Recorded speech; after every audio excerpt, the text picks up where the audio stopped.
Fala com Doug.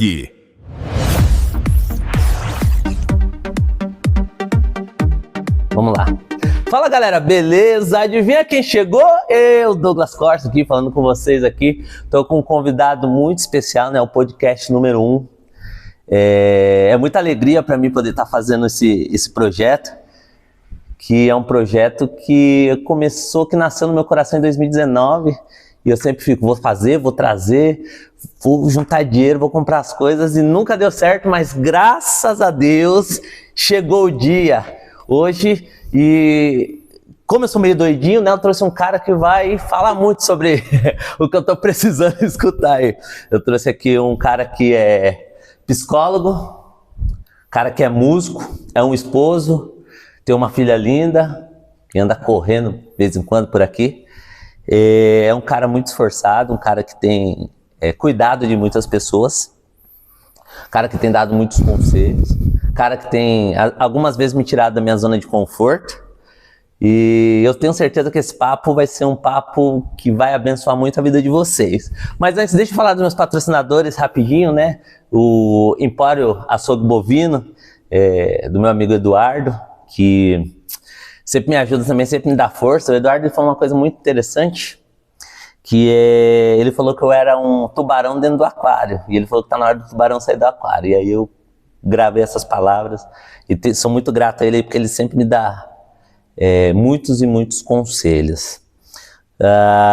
E aí tem a Pipoca Gourmet da Gé também, que a pessoa que eu conheci, e ela vende pipoca, eu cuido do Instagram dela, e tá vendendo pipoca, e ela falou, quando eu falei do projeto, ela falou, Douglas, pode me incluir lá que eu tô junto, vê quanto precisa, como faz contrato, essas coisas, que eu tô junto. Então, depois eu vou deixar em todas as redes sociais deles ali embaixo, nos comentários fixados, vocês podem entrar lá para ver.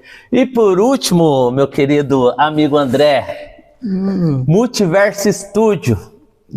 Multiverso Studio é lá de São Paulo. E ele é que vai fazer a camisa, era pra mim estar a camisa hoje, mas a gente depende dos Correios, né? Então, quando a gente depende dos Correios, às vezes não dá certo. Então, tô fazendo errado aqui, peraí que tô fazendo errado, cara. Multiverso Studio, isso é um presente pra você como convidado aqui. Cara, achou que não ia ter, né? Sério? Um presente pra você aí, do patrocinador. Obrigado. Aí também vai estar o pessoal do Multiverso Studio, eles mandam pro Brasil todo, fazem caneca, camiseta, cara, tudo que vocês precisar, entra lá no Instagram, Multiverso Studio, que vai estar lá. Eles fizeram essa caneca aqui, né, Fala com o Doug, né, essa caneca aqui. Isso aqui foi um presente, só pra te falar, isso aqui foi um presente de aniversário, e eu tava orando, qual que vai ser o nome? E eu tava fazendo umas lives no Instagram, e aí foi meu aniversário lá, eu fui pra São Paulo, eles me deram essa caneca, e eles estavam vendo a live, não sabiam qual nome que eu usava, eles falavam assim, coloca Fala com o Doug. E como foi uma data especial, o nome do podcast ficou Fala com o Doug, Boa! E aí eu falei, não, beleza, vamos deixar. Então essa caneca é um presente aí. Opa. Obrigado por ter participado. Muito obrigado. Vamos bater esse papo legal aí. Ela tá limpinha, tá? Fica tranquilo que ela tá limpinha. Se você quiser um gole de água aí já pra molhar o bico. Pra molhar o bico enquanto fala aqui, porque como é o episódio número 1, galera, eu tô meio nervoso, mas vamos que vamos. Vai dar certo. Vamos lá, André, começar esse papo aí. Bora. André, bora. Pergunta que eu faço pra você é a seguinte, primeira de todas. Quem que é o André? Cara, essa é uma pergunta boa pra começar. Eu sou, primeiro de tudo, um cristão, negro, filho de baianos. Eu sou uma multiplicidade de coisas. Tô psicólogo atualmente. Eu sou difícil de definir, mas eu acho que eu sou uma pessoa amiga, companheira, uma pessoa interessada no outro, no cuidado com o outro. Sou um cristão, filho de Deus, entendo assim, pecador, com muita clareza de que sou muito e que dependo da misericórdia de Deus e não sou digno de nada. Então, sou marido da Adria, sou pai da Alice, eu sou... Para começar, acho que é isso aí. Muito bom, muito bom. Conheço o André, pessoal, o André tem feito parte do meu convívio aí. E é um cara que é muito dedicado à amizade. Isso é uma coisa que... Às vezes ele dá umas puxões de orelha de vez em quando em mim. E eu acho que é importante, né? Acho que o significado da amizade, né, André? É no cara que tem o outro como amigo e que ele tem a decência de falar a verdade quando necessário, né? Fala, cara, para aí que aí já foi demais, né? Sim. Então acho que é isso. Muito bom, cara. Música. Paixão pela música. Vamos começar por esse aí, que depois a gente vai falando mais da saúde mental mesmo, que é a sua especialidade. Cara, eu amo música, vivo música desde que me conheço por gente, assim. Desde muito pequeno, na igreja, como a maioria dos músicos aí. Comecei a ouvir em casa também, meu pai... cantava no coral, minha mãe cantava no coral, foi regente. Família de músicos, né? Família de músicos. O meu irmão, que hoje está morando no Canadá, ele é um exímio musicista, um pianista de mão cheia, assim. Então, desde pequeno, não só ouvindo, meu pai tem até hoje aquelas vitrolas. Vitrola, Ele tem até hoje com os discos. E eu me lembro de, desde pequeno, ouvir ele ouvindo discos de música de todos os tipos, música black, música disco. E o meu avô também tinha discos e vitrola. O meu avô tinha aquele que tem tipo uma cornetinha assim pra fora, cara. Esqueci o nome. Cara, esqueci o nome também, não sei qual que é. É mais famoso em desenho, né? Coloca lá e... Isso, me fugiu o nome agora, mas meu avô também tinha. Vitrola que você falou, enfim, prossiga. E eles, enfim, falavam sobre música, ouviam música. E a minha infância foi muito na igreja, então eu participei de um coralzinho. Quando a gente era criança, minha mãe foi regente, meu tio foi regente, participei de um coralzinho pequeno ali que chamava Primos Cantores, eram todos primos e cantavam na igreja. Os Jackson 5 Gospel. Isso. Aí tinha um coral infantil da igreja lá que a gente participava também. Então assim, e todo final de semana e várias vezes por semana estava na igreja ouvindo música. E eu tive o privilégio sou de São Paulo, né? Meus pais baianos se encontraram em São Paulo, na igreja em São Paulo, se conheceram, se apaixonaram, casaram. E nessa igreja onde a gente cresceu, eu e meu irmão, tinham músicos excepcionais, assim. Tem caras que eu lembro o nome até hoje, o Rawlinson que tocava piano, o Gustavo que tocava baixo. Cara, eram caras, assim, o Gustavo, cara, era um baixista de mão cheia, ele tocava um baixo de 6 cordas. Caramba. Que hoje eu não consigo tocar o que o cara fazia na época, entendeu? Eles traduziam as músicas do inglês e faziam uns arranjos e compunham as próprias músicas e tudo mais. Então na época tinha uma veia musical muito forte na igreja, com as músicas que eram cantadas no culto, mas também com apresentações de ir tocar em outros lugares, iam para outras igrejas. Então assim, vivi muito forte essa coisa da música.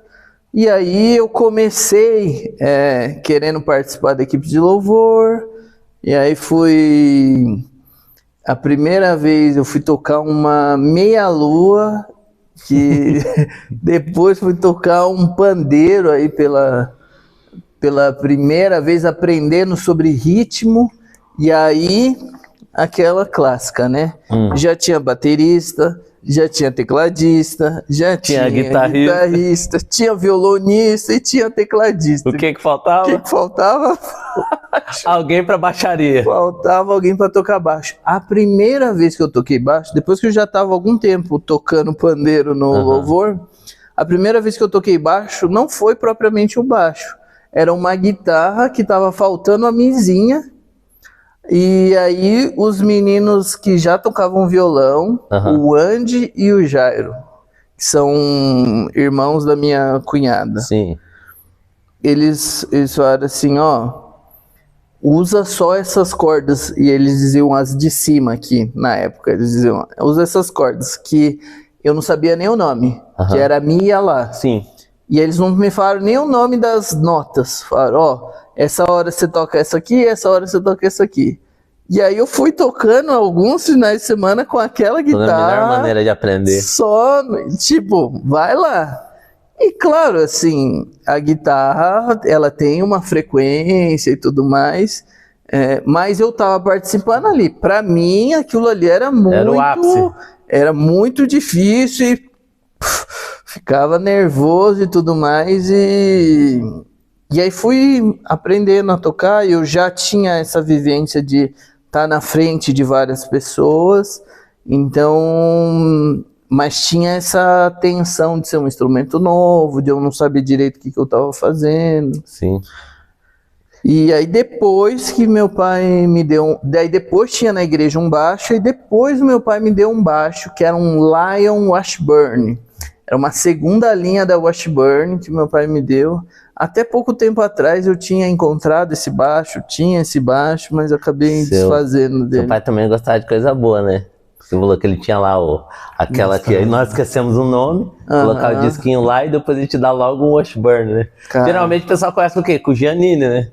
Começa com o Giannini. E você pegou logo um Washburn na mão. Cara, e pior que aquele Washburn, ele era muito bom, ele era um Precision assim, cara, que você tocava slap nele e ele soava muito bem, assim, gostei muito dele. Por um tempo toquei esse baixo, cara, e guardei ele por um tempo, tem umas fotinhos dele lá. Cara, e foi... E aí lá para uns 12 anos de idade que eu fui de fato estudar música. Aí comecei a estudar um pouco, comecei a fazer umas aulas com o professor aqui, o professor ali. Conservatório você não chegou a fazer? Conservatório não cheguei a fazer. Sabe que quando eu entrei, assim, é indiscutível que os melhores músicos estão dentro da igreja, assim, cara, indiscutível. Assim. Eu lembro que lá onde eu me converti, tinha o Oséias. E eu ficava com as revistinhas de cifra e eu achava ruim porque eu não conseguia encontrar. Eu tinha acabado de me converter, eu já tocava violão, eu já tinha tido uma banda, e aí eu queria tocar as músicas da igreja. E não tinha revistinha, só tinha revistinha de rock pra tocar. E aí tinha um baixista, o Oséias, e eu falava assim, Oséias, cara, não consigo encontrar negócio de cifra, tal, que não sei o que, eu fico chateado, porque eu já sabia, eu já conhecia todas as notas. Como a gente tinha banda, eu nunca toquei de ouvido, até hoje você sabe disso. E aí era tudo por cifra. Então, quando não tem cifra, eu até fico meio desesperado. E aí, e agora, Zé, não sei o que, ele falou, que música que você quer? Eu falava, queria tocar aquela da Oficina G3 e tal. Aí ele colocava lá, ele falava, pega o papel aí. Aí ele fechava o olho, Dó, Lá bemol, Sol sustenido, com sétima e nona tal. Cara, ele ouvindo, ele falava nota e detalhe, ele não falava uma nota, aquela nota cheia, simples. Ele falava aqui, ó, é um Dó com sétima e nona. Cara, esse cara era fenomenal. Ele tocava um baixo de 6 cordas também. Acho que deu um baixo de 10 cordas na mão dele. Cara, é música excepcional. Tem uns caras que são muito bons mesmo, né, cara? E aí você ganhou o Washburn? Ganhei o Washburn, e aí comecei essa jornada aí de tentar me aprimorar nessa coisa. Porque a real é que, assim, o baixo é um instrumento fácil de você aprender o básico. Sim. Mas depois que você aprende o básico, ele é tão difícil quanto qualquer outro para você se aprimorar e ficar bom técnica. Não que eu seja muito bom. Não, é assim, galera, é assim. Não que eu seja muito bom. Mas quando você vai se aprimorando e você quer ficar bom numa coisa, eu acho que ele é tão difícil quanto qualquer outro. Tem as suas nuances, as suas técnicas específicas do baixo, o pizzicato, o slap, two hands, o tapping, então palm mute. Então é toda uma série de técnicas que para fazer aquilo soar legal, soar bem, entender onde que vai cada coisa. Tem que estudar. Tem que estudar e também tem que ouvir muita música, sim, né? Essa coisa a principal coisa do músico bom, novamente, não que eu seja, é o bom gosto. A humildade. É o bom gosto. Então, o bom gosto é uma coisa que você se acostuma a ouvir coisa boa. Você se acostuma a ouvir música boa, enfim. E aí, de todos os ritmos, de todas as formas. E aí você vai ver, por exemplo, que cada ritmo tem as suas levadas, tem as suas características, são, às vezes, escalas características, intervalos característicos. Então, aí a gente vai tentando se aprimorar e, enfim. Teve banda? Tive bandas. Quantas? Aí eu já não sei, cara. Eu tive duas. Eu acho que eu já tive muitas. Mas é que é difícil, né? Eu me mudei muito ao longo da minha vida, então eu não tive, assim... Eu acho que o lugar que eu fiquei por mais tempo era em São Paulo, quando eu era muito novo, mas com 11 anos de idade eu já comecei a me mudar um tanto, assim. E aí me mudei bastante, que foi a época que com 12 eu estava aprendendo música e tal, tocar instrumentos, né? Então eu sei que eu tive uma bandinha que era com um menino que era da minha igreja, um menino que era de outra igreja, um menino que não era de igreja nenhuma, e a gente tocava na escola. Era uma inter. A gente tocava na escola, essa banda chamava The Falcons. The Falcons. E a gente tinha camisa e tudo mais. Tocou num final de ano e tal, na escola. O nome da banda que é a banda de adolescente que eu sou apaixonado, né? Que é a banda que eu toquei. Não existe mais, obviamente, cada um seguiu seu caminho. Chamava... A gente ficou umas 2 semanas discutindo o tema e um dia... Não achava, não chegava na cor, daí um amigo meu, Dalton, falou assim, que também era o guitarrista, ele falou, mano, isso aí, mano, deixa sem nome, deixa sem título. E aí do nada ele falou no título, e o nome da nossa banda virou no título, né, não intitulado, né. E aí ficou, e aí tocamos em alguns lugares, tem umas histórias boas dessa banda aí, mas... uns perrengues, né, que não passou perrengue. Perrengue, meu Deus do céu, cada coisa. De tocar em lugar, de tocar em igreja também, né, cara. De você não ter um técnico de som. Mas eu fui melhorar mesmo, né? Se você sabe que você tem que falar que você é um bom músico? Porque se você não é um bom músico, quem sou eu? Que isso, mano? Quando eu entrei pra igreja, que foi uma história bem assim, a gente tava tendo um festival lá na escola, e eu vi um guitarrista tocando, cara, esse cara toca muito, né? E eu sempre fui do rock and roll, e eles tocando no Oficina G3, não, vou onde esse cara toca. Aí eu fui na igreja, a primeira vez que eu fui pra ver esse guitarrista tocar. Eu falei, mano, eu vou ver esse cara tocar. Eu fui pra ver ele tocar, e aí eu vi o baixista, que era melhor ainda, e já era, nunca mais saí. Nunca mais saí. Eu lembro do dia que eu fui me afastando da banda aos poucos, né, porque já não dava mais, assim, é uma coisa natural, né, não é que a gente força, a gente quer. Você vai, né, não se sentindo tão à vontade pra tocar, assim, e você vai se afastando, assim. E aí eu não sabia, eu achava que eu sabia um pouco de música, não sabia absolutamente nada. E foi onde eu comecei a aprender, acho que... Cara, inclusive eu vi você tocando outros instrumentos, né, e hoje não é só baixo, aí você estudou tanto que agora você toca teclado, violão, bateria... cara... Clarinete, sax, violino. Mas é que como eu acabei me mudando bastante, aí várias vezes eu morei no interior de São Paulo, principalmente. E agora a gente tá meio que região metropolitana de Curitiba, meio interior também. Igreja pequena tem muito isso, né? precisa de... Agora tem um músico, agora não tem outro. Agora tem um músico, agora não tem outro. Então, aí você ia aprendendo conforme a necessidade de cada instrumento, assim. Cara, que legal. Mas eu guardo, assim, no coração, assim, uma coisa bacana que eu ouvi uns tempos atrás. Tem um baixista muito bom, o nome dele é Ronald. Ele me falou esses tempos. Ele é músico Sim. hoje, é arranjador também, produtor, é um cara, assim, muito bom, e ele toca baixo muito bem. E ele me falou esses dias, ele falou, cara, primeiro ele falando,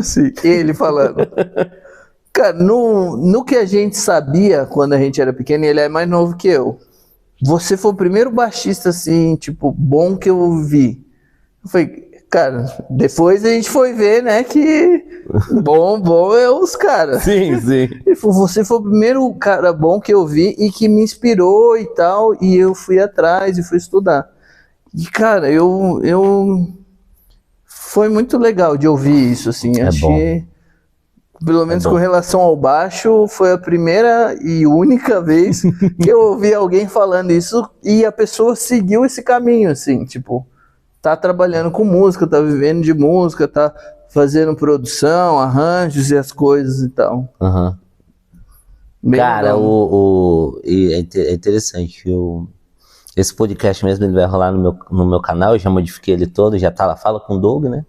Uhum. Só que se você olhar aquele canal, ele tem ali cerca de 69 vídeos mais ou menos, e eu continuar fazendo, né? Inclusive, como eu não vou postar, por enquanto é um podcast por semana, eu vou voltar com as reflexões de filme, né?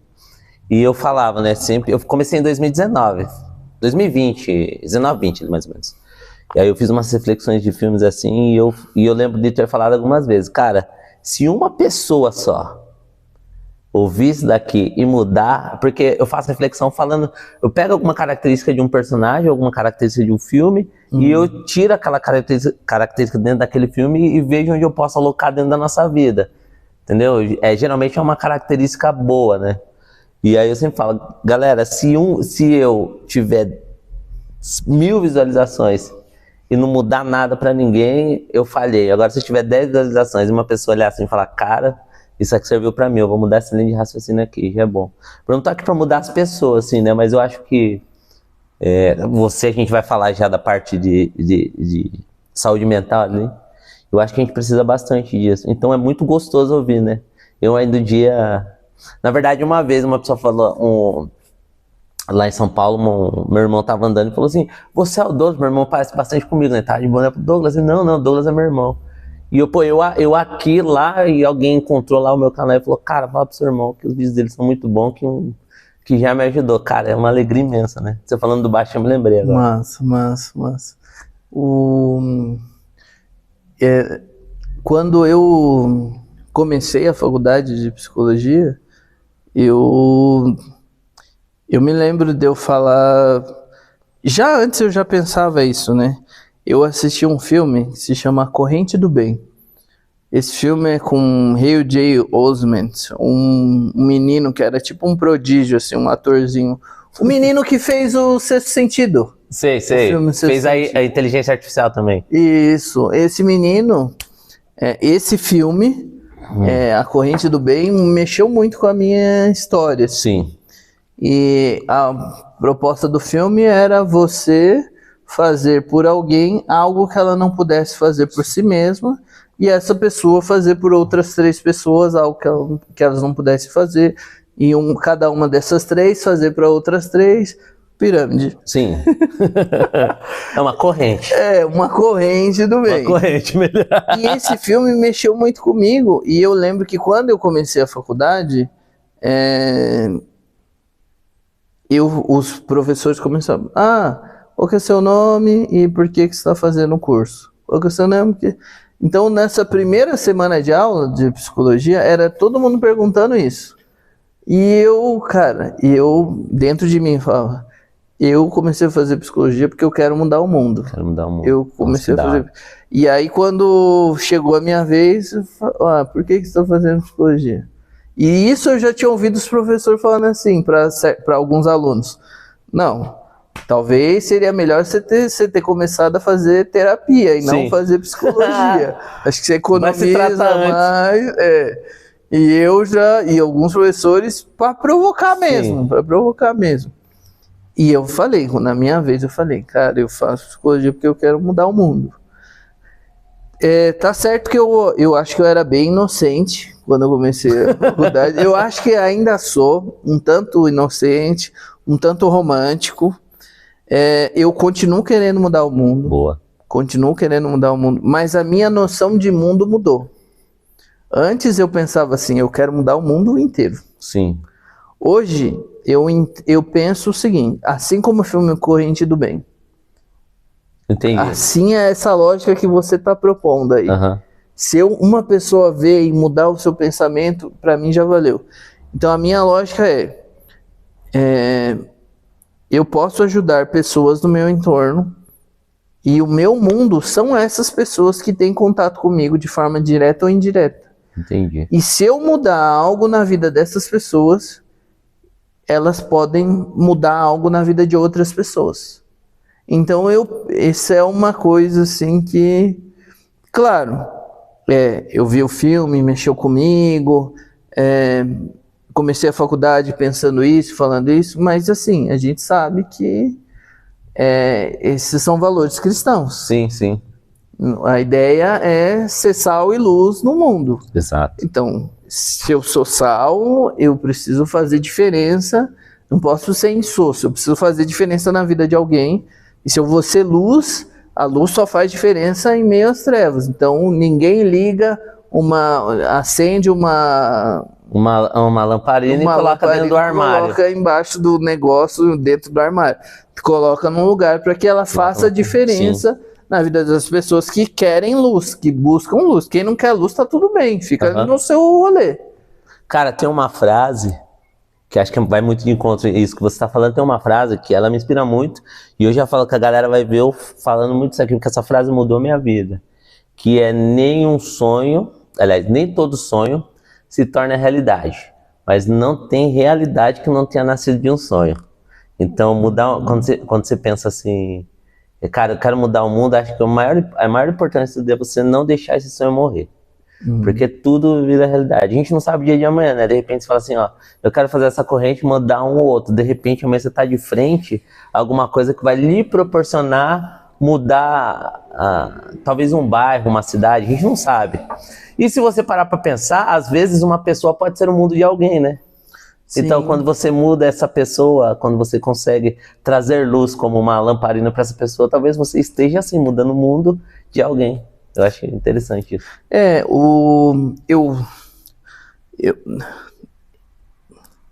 Eu dependo da misericórdia de Deus. Sim. E eu escuto sim de pessoas. Hoje, enfim, já faz um tempo que eu sou formado, eu atendo pessoas.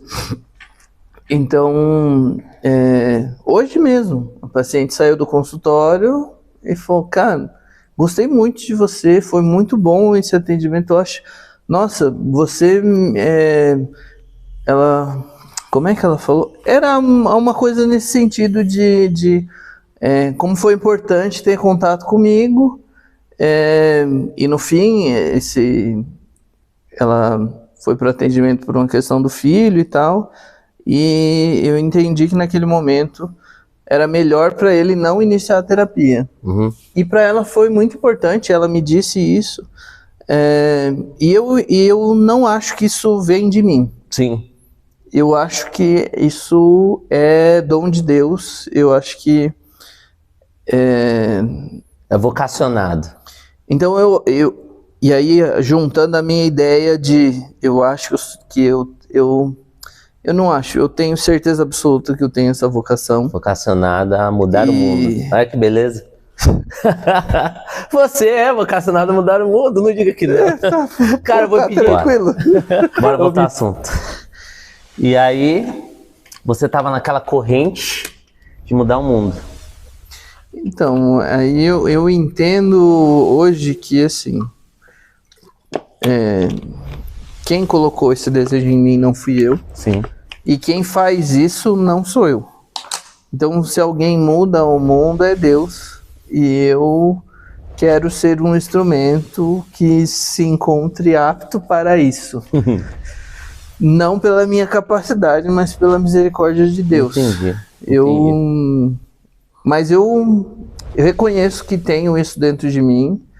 E reconheço que as pessoas eventualmente me relatam coisas do tipo, assim, de perceberem coisas, ou ouvirem coisas, ou serem mudadas por uma determinada atitude diferente e tal, e o pessoal relata que acaba tomando uma determinada atitude baseada naquilo que conversa com você. Sim, e o mais interessante é que no consultório, por exemplo, eu sou mais neutro que eu dou conta de ser. Entendi. Eu sou mais neutro que eu dou conta de ser, e ainda assim as pessoas, todo mundo, e também não tô atendendo para isso, sim, né? Sim. Mas eu escuto coisas assim, invariavelmente. Muito legal isso. É colher o fruto daquilo que a gente faz. Né? Pois é, mas é uma responsa, né? Se parar pra pensar assim, é bem... Você tem... Como que eu posso achar uma analogia para isso? Que você tá pilotando um busão, não tá pilotando um carro que tem alguém dentro, né? Você tá dando uma direção, né? Às vezes, dependendo do... Se você dá uma direção errada, pode dar errado. Cara, e a sua especialidade, que a gente tinha conversado um pouco antes, era saúde mental, né? Sim. Isso é o importante pra mim, né? Preciso. Mas e aí, o que você tem pra falar? A galera tá zoada mesmo, como parece aí, porque o mundo tá difícil hoje, né?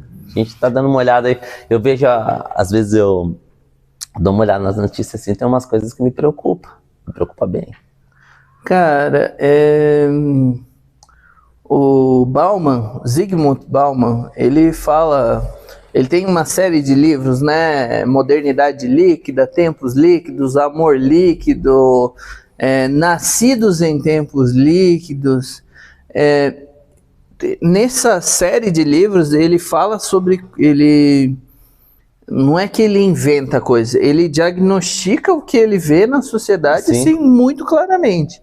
E ele fala, nós vivemos uma coisa tão fluida que ela não para aqui muito tempo. Ela já está aqui, ela já mudou de lugar e já mudou de forma.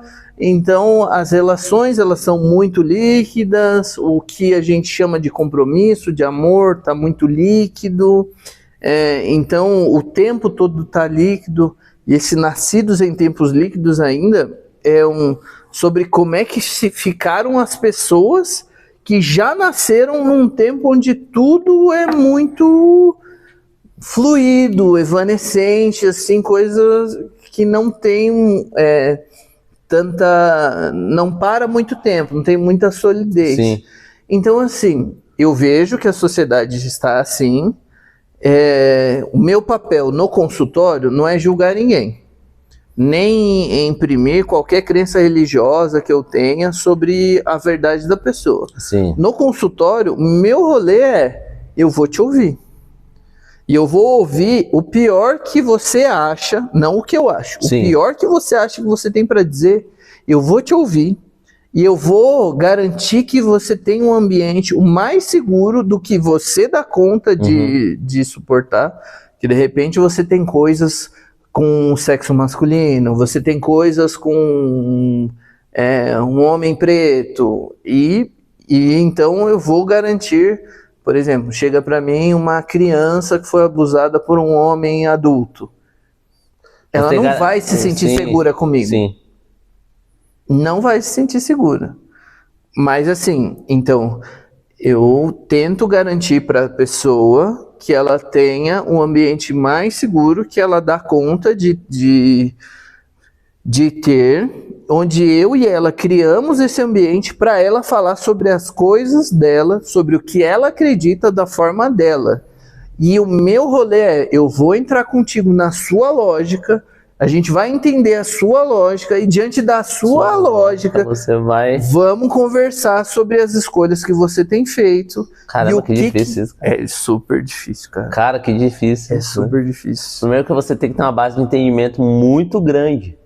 Cara, é cristalina, assim, é fácil de ver que quando é difícil você entrar na mente de uma pessoa, muitas vezes, que não tem o trauma. Você não consegue, às vezes, alguém ali, um colega de trabalho, fala, mano, não consigo entender esse cara, uma hora fala uma coisa, uma hora faz outra. Tem um cara que não tem, talvez tenha um trauma, a gente não saiba, né? Mas assim, do nosso lado não apresenta nenhum tipo de trauma. E agora chega alguém lá que vem com trauma, às vezes um trauma de alguém que possa impactar naquele julgamento que ele tem de você, e mesmo assim você tem que entrar na mente dele, entender a linguagem dele e conversar com ele naquela linguagem. Não dou conta, não. Cara, é porque assim, é um desafio, sim, é difícil para mim, mas assim, eu vou dizer que muito provavelmente é muito mais difícil para a pessoa. Sim. Porque a pessoa que chega, ela não chega porque tá tudo bem, porque tá tudo lindo, porque tá tudo maravilhoso. Bom se fosse, né? Bom se fosse. Nossa, maravilhoso que fosse. A pessoa que chega, ela chega porque ela tá em sofrimento, ela tá fragilizada, ela foi vitimizada, alguma coisa aconteceu, então ela já precisa do ambiente o máximo acolhedor que ela possa ter. E cara, eu amo gente. Eu amo gente, assim, amo. Ah, isso daí. Eu preciso me controlar para eu não chorar com meus pacientes. Eu preciso me controlar. Vai junto. E várias vezes, apesar de a gente estudar na faculdade e ter várias experiências assim que vão nos preparando para esse lugar, é um lugar difícil de sustentar. Então, várias vezes eu chego em casa afetado com as coisas que eu ouvi. Entendi. Então, sim, o mundo como ele... eu vejo as notícias do mundo, eu escuto, não estou alheio ao que está acontecendo no mundo, mas quando vem o mundo interno de alguém para cá, e aí você escuta histórias assim, eu costumo dizer que assim, as histórias que eu escuto num consultório são histórias que a Globo não vai fazer novela sobre. Entendi. Porque é muito real, é real demais. Não dá, a gente precisa de uma coisa assim mais para distrair um pouco o pessoal. Um negócio mais fictício. Fictício. Então hoje eu trabalho em unidade básica de saúde, trabalho no CAPS infantil, trabalho em unidade básica de saúde da família também. Então eu tenho vivências assim que são fortes. Caramba, cara. Pô, que papo legal, pessoal. Vocês vão estar assistindo aí, ó, vocês vão ver que esse aparelhinho aqui, eu tô vendo, porque aqui é o exército de um homem só, né? Então eu ligo a luz, eu monto a câmera, eu entrevisto, eu cobro escanteio e bato com a cabeça. E esse aparelhinho aqui eu tô vendo se tá gravando bonitinho, se tá tudo certinho. Por algum motivo ele ficou bem pequenininho esse aqui. Então precisa ter visão de água pra ver aqui, mas amém, tá gravando, tudo certo. E você que tá assistindo aí, chegou até aqui, deixa o like aí, comenta aqui. Se não tiver nada pra comentar, fala do cabelo do André, que é muito bonito, esse black da hora aqui. E vamos que vamos. Você encontrou algum paciente que foi, obviamente não precisa citar o caso nem o nome, mas você falou assim, cara, eu quero trabalhar com ele? Vários. Eu acho que a maioria deles eu quero trabalhar com ele. Mas o que você falou, mano, mas esse é um desafio. Ah, cara, eu acho que todos eles são... Todos eles são? Porque assim, ó, veja bem, não me entenda mal, não tô dizendo que os outros não são. O que eu tô dizendo assim, é um caso específico que você olhou e falou, cara, isso aqui eu vou ter que me debruçar nos meus livros, vou ter que me debruçar, vou ter que chegar em casa, vou ter que parar, respirar e falar como que eu vou entrar no mundo desse cara. Cara, então, isso é muito legal. Aí você fala assim, você, Douglas, não tô brincando. Você é um cara complexo. Mas não é meu paciente.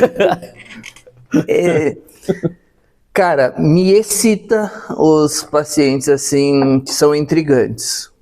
Então, assim, a gente vai estudando e a gente tem certos nortes de certos tipos de comportamentos, certos tipos de ações que certo tipo de pessoas tendem a ter. Então, aumenta-se a probabilidade de tal pessoa ter certos tipos de comportamento em certos tipos de situações. Ok. Mas nem sempre. A pessoa, muitas vezes, ela faz uma outra coisa diferente, ela pensa uma outra coisa diferente. Então, assim, isso me estimula muito, me desafia muito, assim, e eu gosto. Então, assim, já aconteceram vários casos de pessoas, assim, que eu chamo. E aí, o que a gente tem? Nós, psicólogos, a gente tem supervisores. Ok. Então, o que é um supervisor? É um outro psicólogo mais velho, que tem mais experiência que você. Um super psicólogo. Um psicólogo que tem mais experiência que você, que ele vai te ajudar a pensar esse caso. Por quê? Muitas vezes, quando a gente está inserido num caso, a gente tem uma certa maneira de pensar, uma certa forma de trabalhar, e muitas vezes a gente entra num ciclo da onde a gente percebe que a pessoa não está evoluindo, não está desenvolvendo, mas muitas vezes, e Freud vai dizer isso, que isso tem a ver com a limitação do profissional. Então, quando você leva para supervisão um caso, guardando todo o sigilo e tudo mais, vou descrever o caso e vamos falar sobre o caso, o supervisor, ele tem uma outra forma de ver. Você explorou tal coisa, você investigou tal ponto, e aí você vai meio que tentando entender melhor esses nós. Trabalhando uma outra linha de raciocínio, você tá pela linha A e ele fala assim, tenta um pouquinho na B aqui, depois você volta para alguma coisa desse tipo. Isso, mais ou menos isso. E aí ele vai dando algum direcionamento, vai propondo explorar certos nós, certos lugares aí da fala, do discurso da pessoa, e aí a gente vai tentando ajudar as pessoas na medida do possível. Mas muitas vezes existem limitações do profissional, limitações minhas, e às vezes existem limitações da pessoa com relação a mim. Sim. E aí existe algo que ela vê em mim que impossibilita o trabalho, e tá tudo bem, tá tudo certo. A pessoa precisa procurar algo que faça mais sentido para ela, e de repente é uma outra pessoa, é uma outra estética, uma outra aparência, de repente é uma outra faixa etária. Então tá tudo certo. Eu acho que a pessoa tem que ir procurando aquilo que faz melhor para ela. Acho que o importante é procurar, se está passando por algum tipo de trauma, se entende que precisa de um profissional, o importante é procurar um profissional, independente. Claro, você vai procurar aquilo que você consegue ficar à vontade, mas o importante é procurar sempre. Então, sempre procurar, porque não raro eu escuto o seguinte: cara, se eu soubesse disso, eu tinha que ter procurado antes. Sim. Não raro eu escuto as pessoas falando assim: eu devia ter procurado antes, eu devia ter ido atrás antes. Porque de repente já passou 1 ano, 10 anos, 20 anos de uma coisa que aconteceu e que não foi bem resolvida. E a pessoa vai se dando conta que ela foi organizando certas formas de lidar com aquilo, isso foi se enraizando, isso foi se enrijecendo, isso foi atrapalhando. Eu tive um trauma num relacionamento. E aí nunca mais confiei naquela pessoa, naquele certo tipo de pessoas mais. Só que aí passou-se 10 anos, passou-se 20 anos, hoje em dia eu não consigo mais me relacionar com pessoas porque eu não consigo mais confiar. Não consigo nem conversar as situações. Mas é que de repente a pessoa acabou ficando um tempo sem trabalhar sobre aquilo. E se ela tivesse buscado antes e trabalhado antes, pode ser que ela chegasse... É mais ou menos, vou fazer mais uma analogia aqui, é mais ou menos como se fosse aquele osso que quebrou e você não foi no médico, e aí ele ficou colado torto, entendeu? Sim, e aí para você tratar, você vai ter que quebrar ele de novo e colar certo, é mais ou menos isso que eu entendi, mais ou menos isso aí. Tá muito bem, muito bem. E só que aí tem casos como esse do osso, que ele calcificou e agora não tem mais o que fazer. Aprender a conviver com ele. Então agora vamos ter que aprender, desenvolver novos movimentos, novas ações, que eu consiga usar esse osso que foi quebrado de um jeito que não colou certo. Entendi. Então as pessoas intuitivamente elas vão fazendo isso, ora vão se enrijecendo para algumas coisas, horas vão tentando encontrar outros caminhos, e aí a gente vai tentar entender. O que eu posso dizer assim, que geralmente quem vai no consultório tem uma lógica que faz muito sentido do porquê acredita no que acredita. Entendi. Então eu acredito que eu não dou certo com homens. Eu acredito que eu tenho dedo podre para homens. Uhum. Essa é uma frase bem comum. Eu tive 5, 6 relacionamentos em que o homem fez isso, o outro homem fez aquilo, o outro homem fez aquilo outro.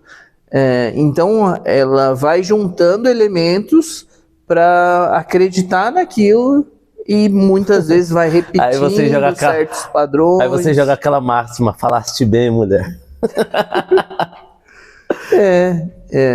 Então assim, no meu caso, eu tenho uma leitura mais enviesada pela psicanálise. Sim.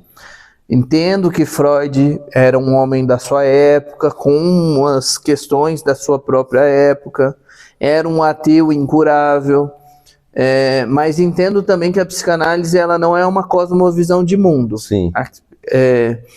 No livro Cartas entre Oscar Pfister e Freud, Oscar Pfister era um reverendo assim da época, e ele era amigo de Freud. Sim. E eles se conversavam e tudo mais, mandavam cartas. Ele tentava converter Freud e Freud tentava ajudar ele num desenvolvimento que ele tentava desenvolver uma forma de pedagogia com a psicanálise. E Freud escreveu para ele dizendo o seguinte: a psicanálise é um instrumento que tanto o religioso quanto o laico podem se utilizar desde que ela sirva para que as pessoas em sofrimento deixem de sofrer. Uhum. Eu estou parafraseando aqui, não é bem essa citação bem certinho, mas ele quer dizer isso, que a psicanálise ela é um instrumento não religioso, que tanto faz sentido, inclusive, né? Não ser religioso. Tanto o religioso quanto o laico, e apartidário, ele diz também. Uhum. Que tanto o religioso quanto o laico podem utilizar para aplacarem o seu sofrimento. Então eu penso assim também. Sim. E entendo que a psicanálise tem as suas limitações. A psicanálise não se propõe a responder todas as questões do mundo.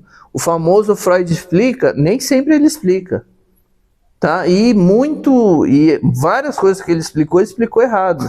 E ok, pós-freudianos seguiram estudando e tudo mais, e entende-se que a psicanálise não é uma cosmovisão de mundo. Entendi. Ela tem as suas limitações. O cristianismo é uma cosmovisão de mundo. Então, nem sempre as pessoas encontram respostas no consultório para aquilo que elas buscam. Sim, entendi. E nem sempre a psicanálise oferece essas respostas. Entendi, cara. Pô, que legal. Muito bom isso, cara. E você acha que existe alguém no mundo... Isso é difícil aqui. Você acha que existe alguém no mundo que é mentalmente saudável nos dias de hoje? Alguém que fala assim, esse cara é mente sã. Cara, eu não sei responder pela humanidade. Justo. Pelas pessoas que você convive. Sei lá, tira algum parâmetro aí pra nós. O que eu posso dizer é que assim,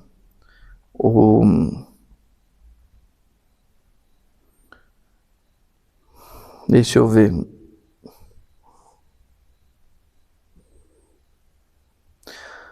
O C.S. Lewis, ele vai dizer o seguinte, que cristianismo puro e simples, Sim. ele vai dizer que o homem, ele tá muito orgulhoso, olhando só para baixo, sem olhar para cima. Sim. E ele se coloca num lugar onde ele é o julgador das coisas e dono de um orgulho, de uma soberba, que não permite que ele olhe para cima, que ele olhe para Deus. Então, a resposta bíblica é: o mundo jaz no maligno. Sim. Então, eu entendo que por mais que isso eu, André, entendo isso. Entendi. Agora, o mundo tá perdido, mesmo que a gente ache que não tá, ou mesmo que alguém ache que não tá, a resposta bíblica é: o Sim. mundo está perdido e precisa de Cristo. Se não tivesse, não precisaria do sacrifício que ele fez na cruz por nós. Então, essa é a minha premissa básica. Ok. Agora, se existem pessoas que se sentem mentalmente saudáveis, eu acho que existem pessoas que se sentem mentalmente saudáveis. O que eu vejo é uma sociedade em guerra, e agora literal, inclusive. Exato. Nós estamos em 2026 aqui, e tá rolando uma guerra real, física.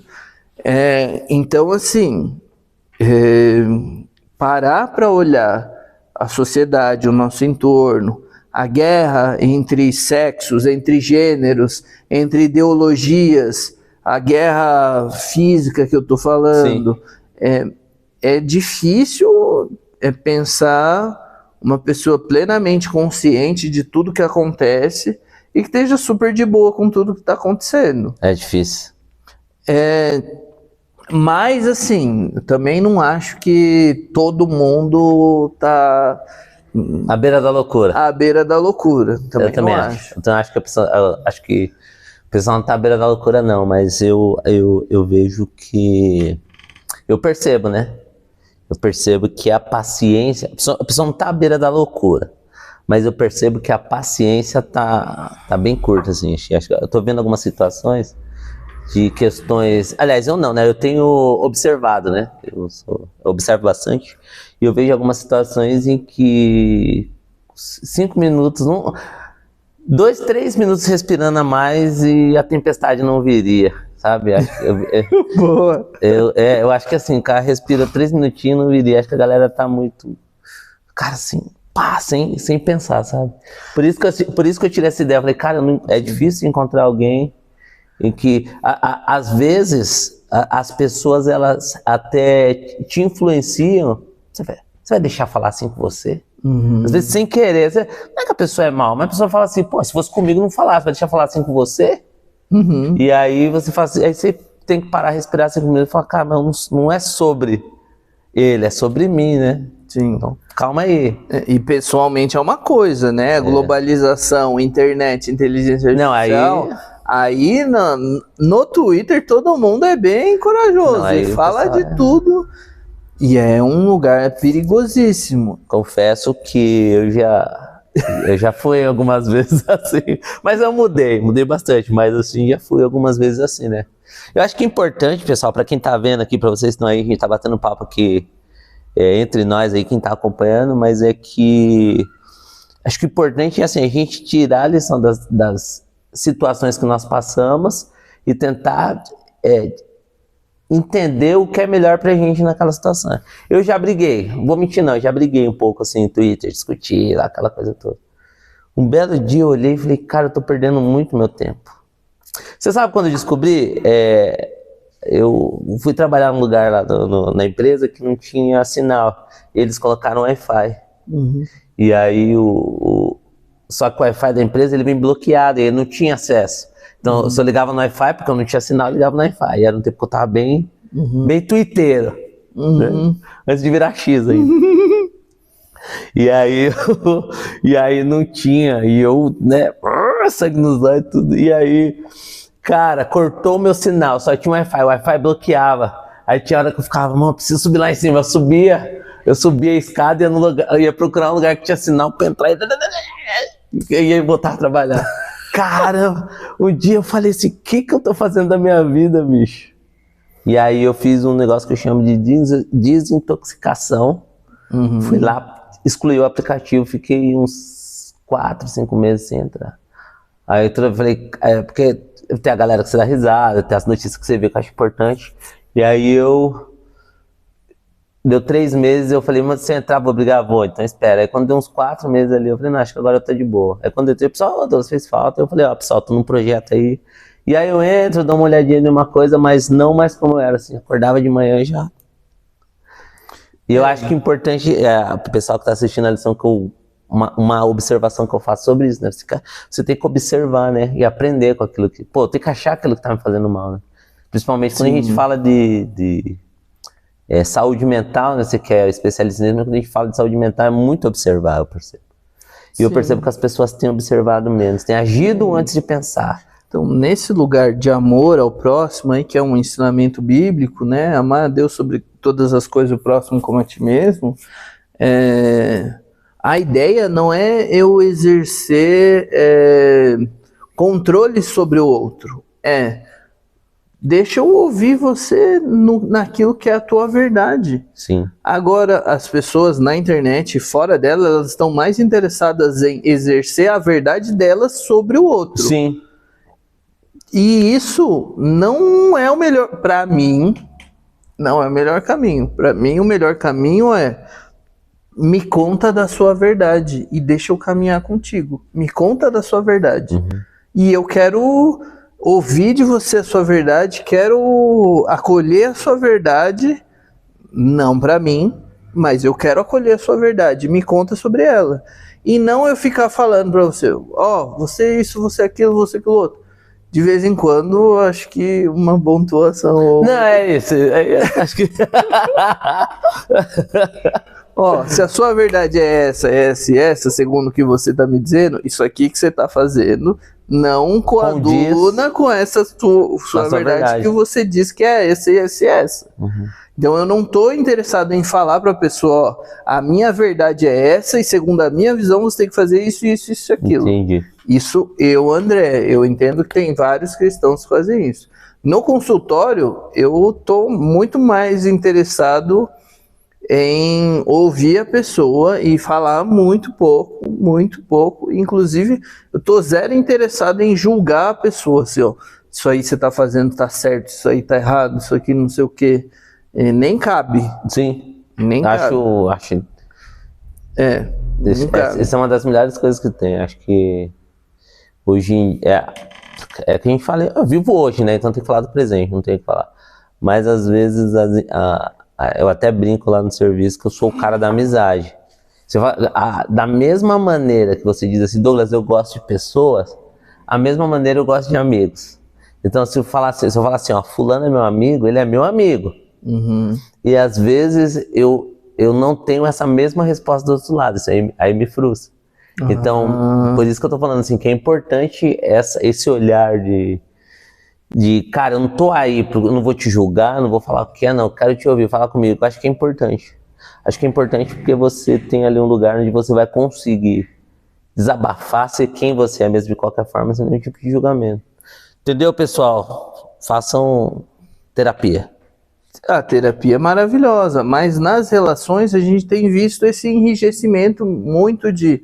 Todo mundo tem alguma opinião sobre algo e quer exercer verdade sobre aquilo numa conversa. Então, aquilo que seria uma conversa entre amigos, de acolhimento e tudo mais, já vira um debate e vira-se uma tensão para ver quem está certo e quem está errado, quem lembra mais dos fatos ou quem está mais atualizado dos novos fatos.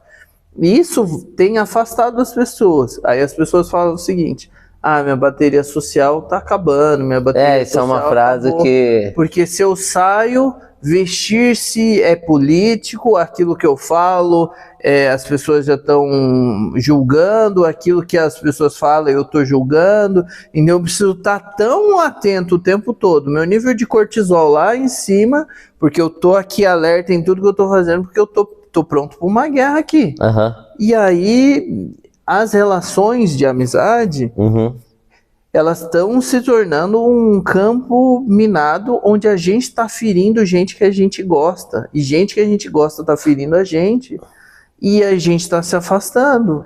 E o que acontece com as pessoas afastadas? Nós somos seres humanos, nós somos gregários. A gente foi feito para viver em comunidade. Sim. Nós fomos feitos para ter relacionamento. Isso tem a ver com a biologia, tem a ver com o evolucionismo, tem a ver com o cristianismo. Sim. A gente acredita num Deus trino. Por que ele é trino? Porque ele queria ter relacionamento. E ele criou um ser, nós, para que ele tivesse relacionamento conosco. Nos deu livre-arbítrio para que ele tivesse relacionamento conosco. Sim. Então, nós somos para relacionamentos. Aí o que a gente vê na sociedade é uma sociedade que tem cada vez mais se afastado dos relacionamentos, porque minha família pensa assim, porque minha mãe pensa assado, porque meu amigo pensa torto, direito, esquerdo ali. Interessante. E aí a gente vai se isolando, se isolando, se isolando, e aí o que acontece? Meu trabalho é intenso, trabalho que nem um louco, vou correndo pro meu trabalho, estou sofrendo pressões diversas no meu trabalho, vivo numa sociedade que está doente, vou para um trabalho que muitas vezes me adoece também, não tenho escapes, não tenho rede de apoio, adoeço. E aí, pode me mandar mensagem. e aí o Instagram Já que a gente está falando na questão de saúde, né? Você acabou de falar a questão de saúde, que está difícil essa vivência em sociedade. Você tem uma experiência para contar para nós aí, né? O meu primeiro contato com a psicologia tem a ver com a minha história pessoal, né? Quando eu era mais novo, especificamente com 17 anos, eu tive um trauma importante. Mas vamos no contexto, né? Então, com 11 anos, 12 anos de idade, eu me mudei de São Paulo para o interior, e lá no interior a gente se mudou algumas vezes. Lá no interior eu morei, desenvolvi muito a questão do esporte na minha vida, então fui muito dos esportes coletivos, assim, sabe? E eu gostava muito e ia muito bem em esportes coletivos, como futebol, basquete, vôlei, hand e alguns esportes também individuais, tênis de mesa, salto em altura, salto em distância. Eu era atletinha. Assim, o que aparecia, você fazia. O que aparecia, eu fazia, e eu ia muito bem. E aí eu tinha aquelas relações que elas tinham muito a ver com o esporte, só que eram relações novas, né? Então os meus amigos de infância, naquela época não tinha internet, não tinha essas coisas, os meus amigos de infância eu fui perdendo contato. E fui criando esses novos amigos que não eram meus amigos de infância. E eram amigos de a gente se ver na escola, a gente se via quando tinha treino disso, quando tinha treino daquilo, mas não era uma raiz profunda que eu tinha.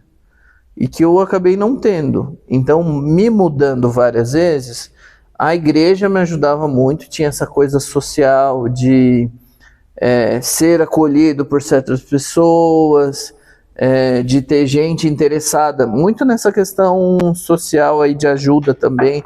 Vamos ajudar fulano que está precisando de uma cesta básica, está precisando disso, daquilo.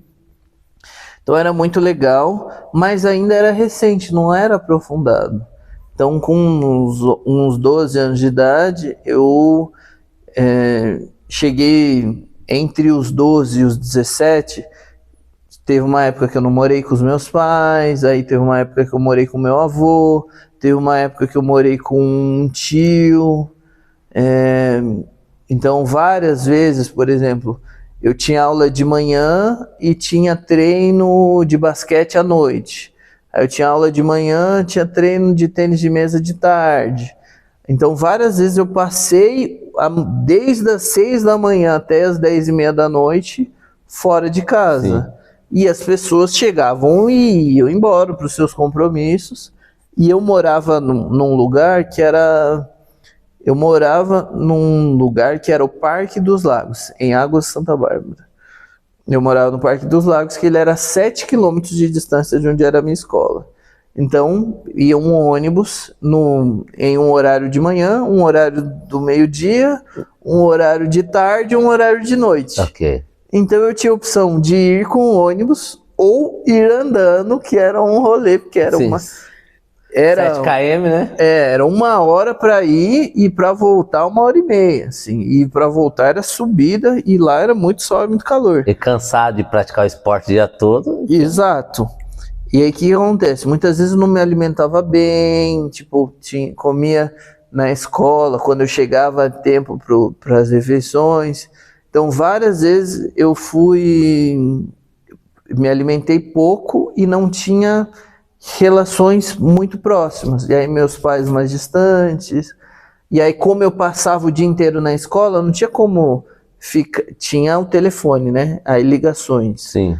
Não tinha como eu ficar falando com a minha mãe várias horas no telefone, ou falando com meu pai estava trabalhando, né, e não tinha como ficar falando com a minha mãe. Então assim, eu chegava em casa já para dormir e tomar banho, dormir, às vezes nem comia nada e próximo dia, então eu ia falar com eles só lá pro final de semana. Então alguma coisa que aconteceu na segunda-feira, eu nem falava com eles no final de semana. Nem lembrava às vezes. Nem lembrava às vezes. Então eu fui adoecendo sem perceber. E aí fui fui tendo rotinas assim muito empobrecidas, assim, sabe? Então tinha o esporte que me fortaleceu, tinha a igreja que me fortaleceu, mas faltou profundidade nessas relações. E aí, por um tempo, eu fui vivendo assim, e em algum momento, lá perto dos 17 anos, eu tinha um ego muito inflado. Sim. Assim. Eu era, assim, bonzinho nos esportes e tudo mais, e eu falava e ouvia as pessoas falando que eu era bonzinho nas coisas e tudo. Você era o cara. Claro que eu morava numa cidade do interior, então assim, não tinha muita gente na cidade. Entendi. Então, era um dos melhorzinhos nessas coisas mais de atividade física por lá. E eu fui desenvolvendo um egocentrismo, assim, uma certa megalomania, assim.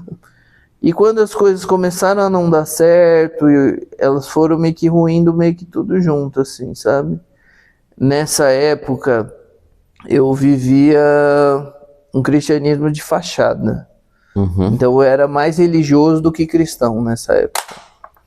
Então, eu ia na igreja, eu tentava dar exemplo, mas eu fazia as coisas escondido. Então teve uma época que minha mãe descobriu tudo que eu aprontava e eu dava péssimo testemunho na época. Então tiveram várias pessoas que falaram para minha mãe coisas e tal. E nisso você tocava na igreja ou nesse período? Tocava na igreja, tava lá no palco, lá tocando, lindo e bonitinho como se eu fosse, só que eu não era. Uhum. Mas eu não posso dizer que eu não tentava, eu tentava. Entendi. Mas não era. E aí... É por questão de maturidade também, né? Boa. E aí com 17 anos eu me apaixonei por uma pessoa e essa pessoa não se apaixonou por mim.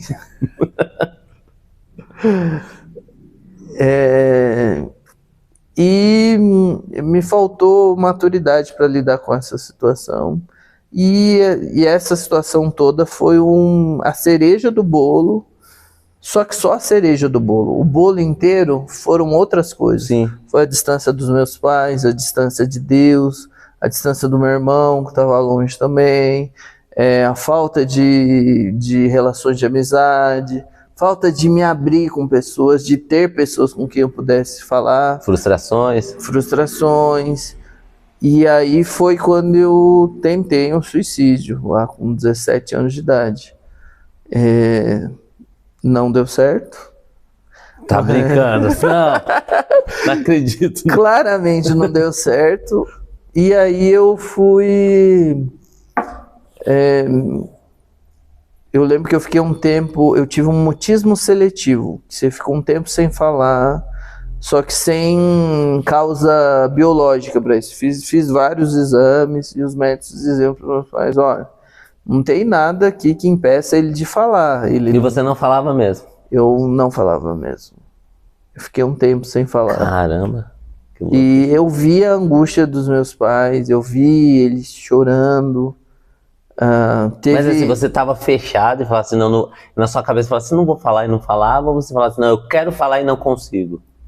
No primeiro momento eu achava, eu quero falar e não consigo, e no segundo momento eu já entendia que eu conseguia falar, mas eu continuei não falando. Uhum.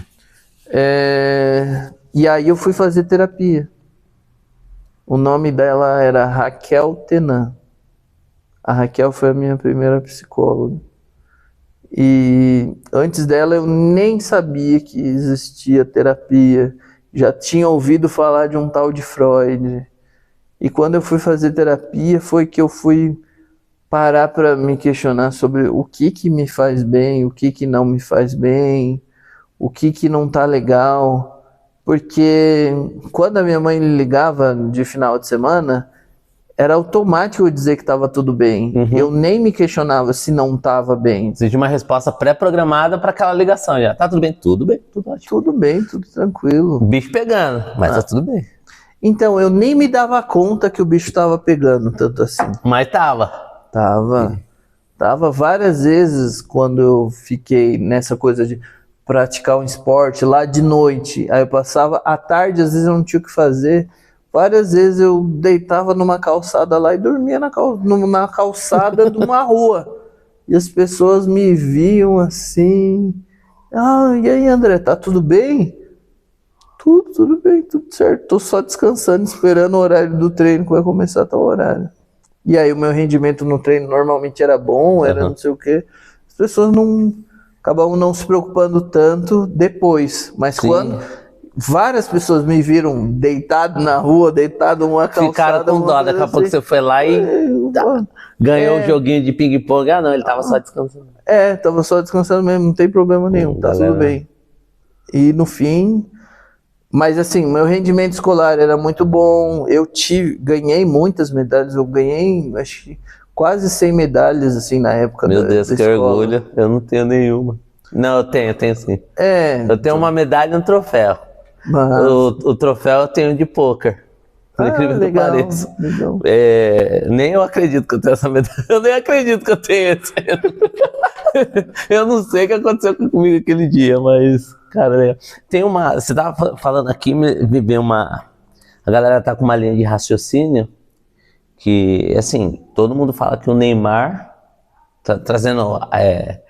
polêmica. O Neymar, ele é o melhor jogador do Brasil em atividade hoje. Embora ele não esteja rendendo, mas ele é o melhor.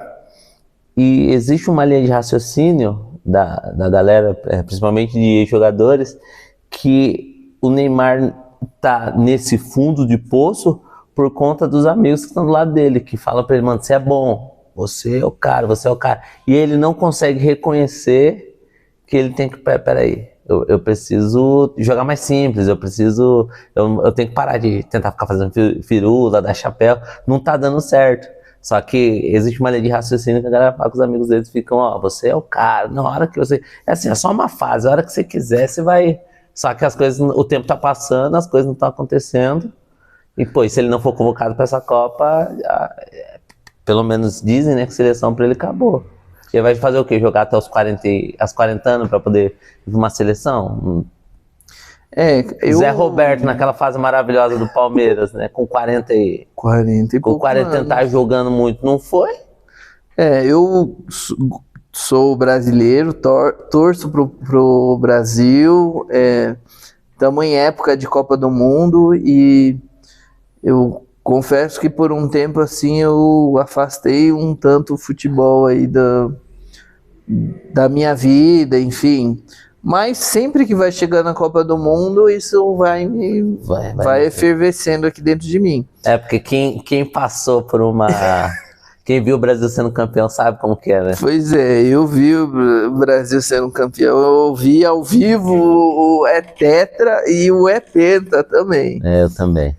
E então, assim, ouvi ao vivo na televisão, tá? Mas não pessoalmente. Entendi. E eu gosto eu sei que o paralelo, assim, é muito menos, mas é o que eu dou conta com os recursos que eu tenho. Eu morando lá no interior, eu era um dos melhores jogadores da cidade, se não o melhor na minha época, no meu auge. Uhum. E eu vivi essa coisa de você é o cara, você é o cara, você é o cara, você resolve. E dos meus colegas de time, dos caras de outros times, do técnico falando,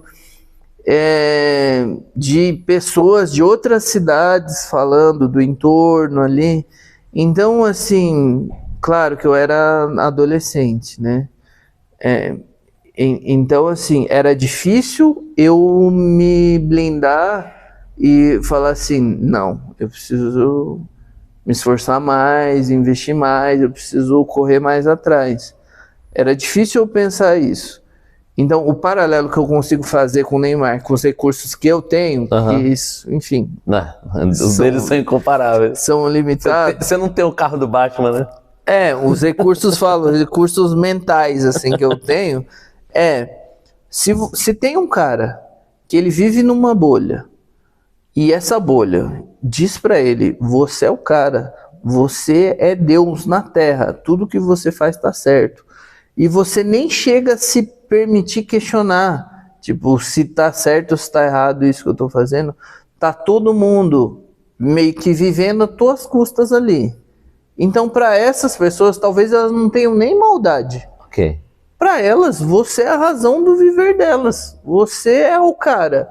Meu irmão, eu tô vivendo em Paris aqui, é graças a você. Você é o cara. Sim, sim. Pra mim, você é o cara. Eu acho que não é nem maldade deles. Não, eu também não acredito que não é maldade, não. Só que isso gera um certo pensamento na cabeça do cara.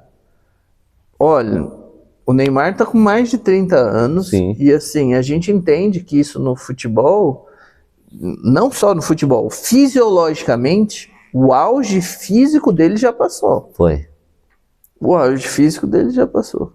Tecnicamente, taticamente, talvez taticamente existam aprimoramentos a fazer, tecnicamente talvez existam aprimoramentos a fazer, mas fisicamente... Ele tem que entender que... Não que acabou, mas que... O auge já foi. O auge já passou. Então, isso eu não sou especialista em futebol. Eu joguei futebol por algum tempo da minha vida. Tenho aí as minhas experiências. Tudo, cara. Caramba. Então eu sou velho, cara. Sou velho. Joguei futebol por um tempo e eu tenho essa impressão de que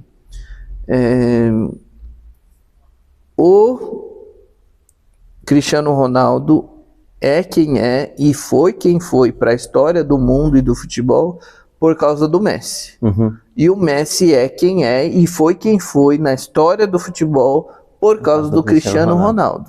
Então eles, eu não vejo, principalmente agora, né, que eles estão no final de carreira, eu não vejo essa rivalidade como uma animosidade.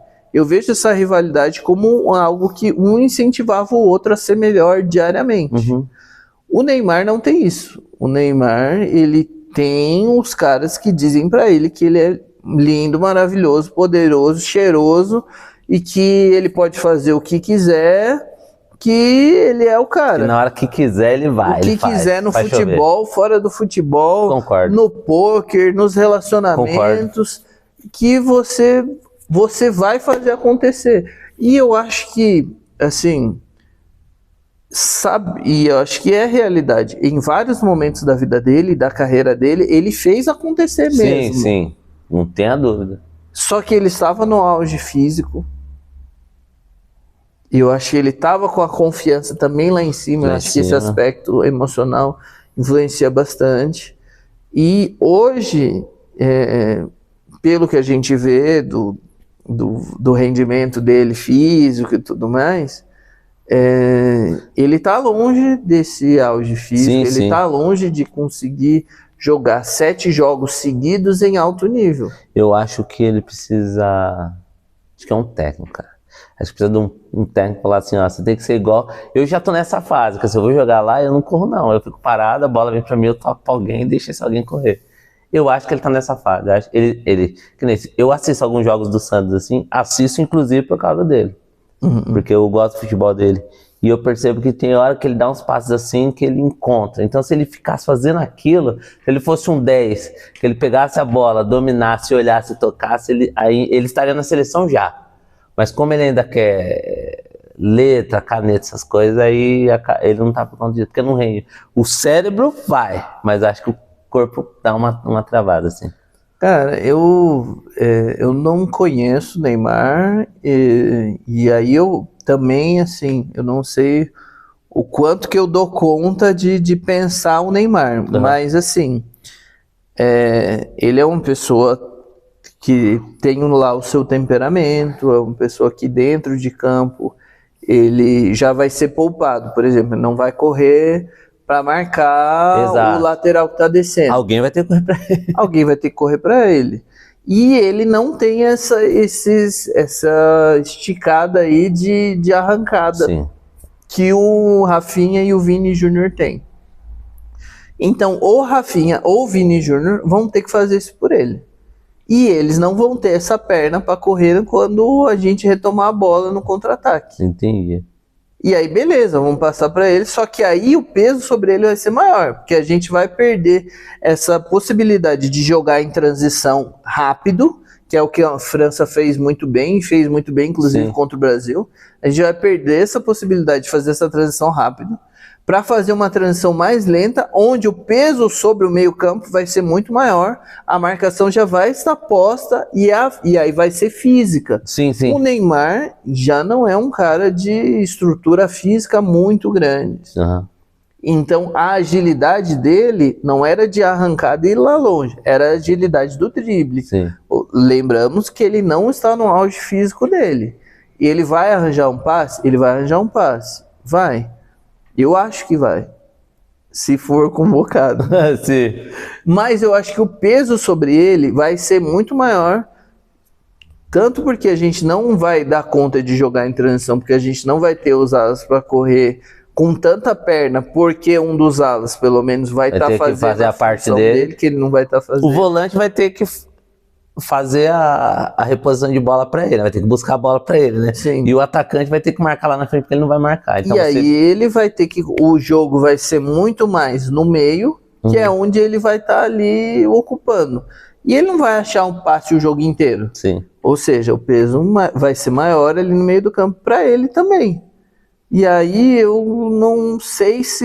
Esse André manja muito, tá doido, vale cara. O cara sabe de tudo, bicho. Não, que André, isso, mano. Caminhando pro final aqui pra gente terminar, acho que tá bem interessante o papo. Acho que se deixar nós fica, hein? Mas vamos caminhar pro final. O que você espera de 2026?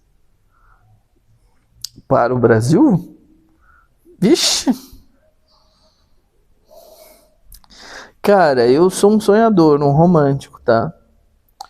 Eu queria que a gente aprendesse a conversar uns com os outros. Principalmente a galera que pensa diferente. Encontrar um ponto de apoio e conseguir ter conversas uns com os outros que fossem relevantes, respeitando as diferenças uns dos outros.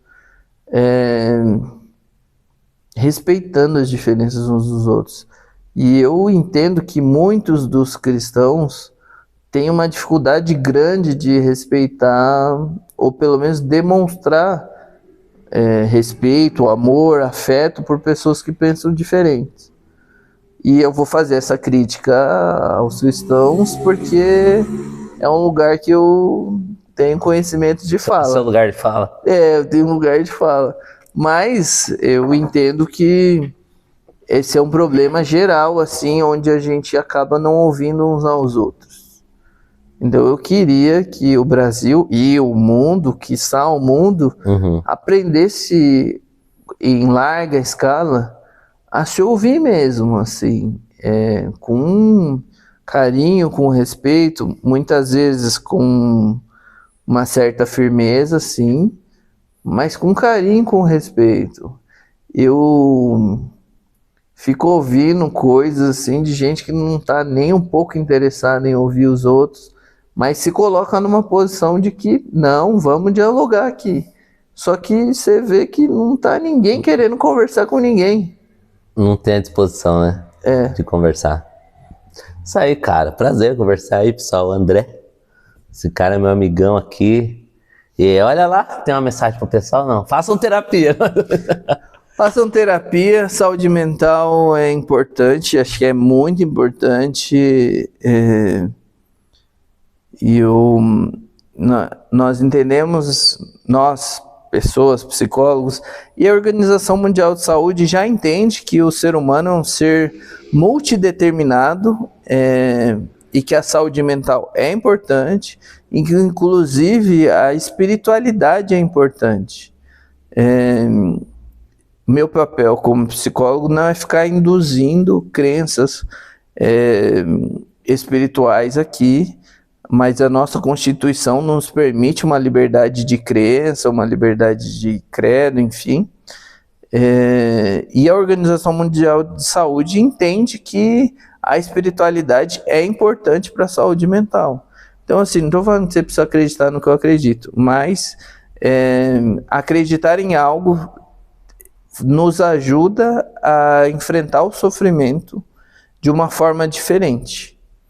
Então, algo nesse sentido metafísico, espiritual, nos ajuda, nos dá esperança e tudo mais, e não essa esperança infantilizada, essa coisa muito pueril, de que nenhum mal vai me acontecer, mas, tipo, a realidade da vida mesmo. Então, isso nos ajuda a encarar a vida de uma forma melhor, mas também é o que eu acredito como ser verdade absoluta sobre as coisas.